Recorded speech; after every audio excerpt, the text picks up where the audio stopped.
बनाकर तैयार की है। अरे अपनी कमाई से बनाई होती तो बात कुछ और होती, लेकिन बाबूजी की संपत्ति में तो तुम्हारा भी बराबर का अधिकार था कि नहीं? अरे तुम्हारा भाई ने जरा सी खुशबू तक नहीं लगने दी हम लोगों को।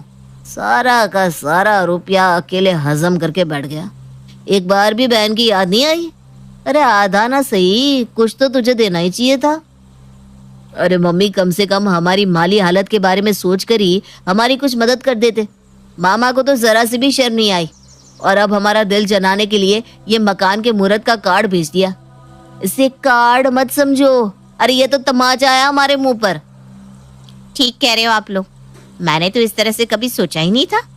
अरे जीवन भर अच्छाई का ढोंग करती रही भाभी मेरे साथ, मुझे क्या पता था कि हिरण की खाल में एक नंबर की लोमड़ी निकलेंगी वो। फिर क्या सोचा है, अपने मकान के मुहूर्त में जाओगी या नहीं? अरे उनके मुहूर्त में जाए मेरी जूती, मैं नहीं जाने वाली। अरे तुम्हारे मुहूर्त में जाने या ना जाने से ना तो वो मकान तुम्हारे नाम हो जाएगा, ना उनका मुहूर्त रुकने वाला है। इसलिए समझदारी से बात किया करो।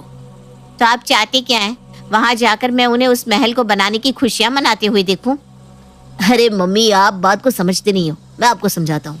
आपको उस कोठी में जाना तो जरूर है, लेकिन मकान के मुहूर्त में शामिल होने के लिए नहीं बल्कि किसी और काम से। गिरीश, सोना और उनका बेटा बंटी मिलकर एक योजना बनाते हैं। गृह प्रवेश से 2 दिन पहले। सोना दीदी, कब आ रही हैं आप? मैंने कहा था ना आपको 1 सप्ताह पहले आना है, फिर अभी तक आप आई क्यों नहीं? अच्छा, मैं आपके भैया को भेजूं आपको लाने के लिए? भाभी अब मैं क्या बताऊं आपको, मेरी तो सारी जिंदगी का तब बेकार हो गया। मैंने अपनी सारी जिंदगी कितनी तकलीफ और प्रताड़ना सहकर गुजारी है, ये तो बस मैं ही जानती हूँ। आप लोगों को कभी अपने जीवन में हो रही उथल पुथल के बारे में नहीं बताया। हमेशा यही सोचा कि रिश्तों की सिलाई खुलेगी तो लज्जित भी मुझे ही होना पड़ेगा, और दुख बताने से कम तो नहीं हो जाते, बल्कि जग हंसाई ही होती है। मेरे बेटे और पति ने मुझे घर से निकाल दिया है, मैं बेघर हो गई हूँ भाभी। किस मुंह से आपकी गृह प्रवेश में आऊं समझ में नहीं आता। अपनी दुख भरी बातें बताकर सोना अपनी भाभी हेमा को बोतल में उतार लेती है और बदले में हेमा सोना को अपने साथ रखने के लिए तैयार हो जाती है। पति और बेटे ने घर से निकाल दिया, ऐसी झूठी कहानी सुनकर सोना अपने मायके पहुंच गई थी, जहां एक तरफ हेमा मन ही मन ननद के साथ हुए अन्याय के लिए दुखी थी, वहीं सोना अंदर ही अंदर भाभी की कोठी को हथियाने के लिए योजनाएं बना रही थी। माना कि दीदी की किस्मत खराब निकली जो उनके साथ ये सब हुआ, लेकिन अब मैं उनके साथ कुछ भी बुरा नहीं होने दूंगी। मेरा वादा है अपने आप से कि अब मैं दीदी को उनके हिस्से की सारी खुशियां दूंगी। किसने कहा कि बेटियों के घर नहीं होते?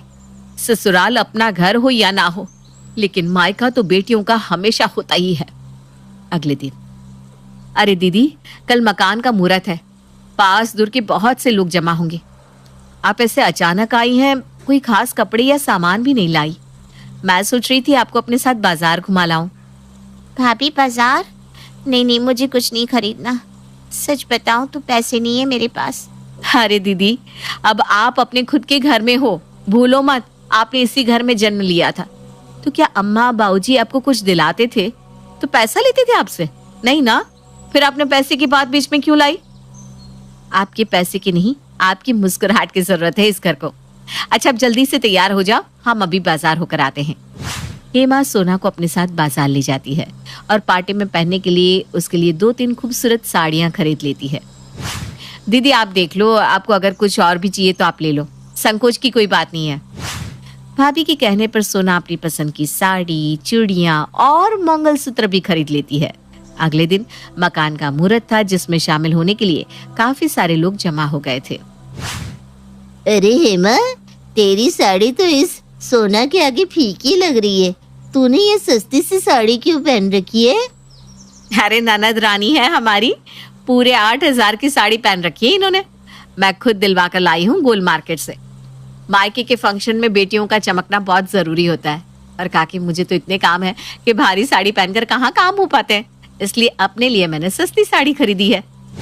हेमा की दिलवाई साड़ी के कारण सभी उसकी जमकर तारीफ कर रहे थे। अरे काकी बता रही थी, हेमा ने अपनी ननद को इतनी बढ़िया साड़ी दिलवाई, और खुद देखो कैसी प्लेन सी साड़ी पहनी हुई है। भाई मैं तो अपने घर के फंक्शन में खुद से अच्छी ड्रेस किसी को ना दिलवाऊं, और अगर गलती से भी कोई मुझसे अच्छा पहन लेना तो मेरा मूड ही खराब हो जाता है। पता नहीं किस मिट्टी की बनी है ये हेमा। फंक्शन खत्म होने के बाद, दीदी आपको ये कमरा पसंद तो आ रहा है ना? आप चाहे तो किसी और कमरे में भी आराम से रह सकती हैं। और मैं मानस को बुलवाती हूँ, आपके पैरों की मालिश कर देगा। थकान हो गई होगी ना आपको? अरे नहीं भाभी, मैंने कहा कोई भी काम किया, मुझे तो आपने हाथ भी नहीं लगाने दिया।